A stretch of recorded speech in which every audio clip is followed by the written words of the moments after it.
Salam hörmətli izləyicilər, Vladimir Polonski. Bu şəxs 1893-cü ildə Rusiyanın Tobolski vilayətində Yahudi əsilli bir ailədə dünyaya gəlmişdi. O, Sovet İttifaqının partiya və həmkarlar ittifaqları xadimi idi.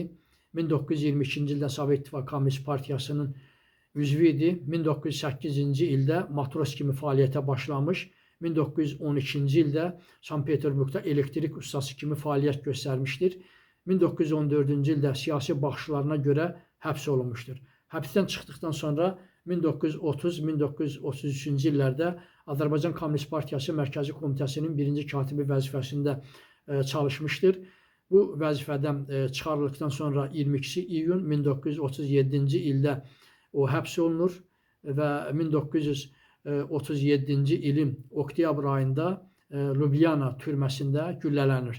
Onu da nəzərinizə çatdırım ki, Vladimir Polonski Qırmızı Əmək Bayrağı ordeni ilə təltif olunmuş şəxsidir. Çox sağ olun, hər birinizə təşəkkür edirəm.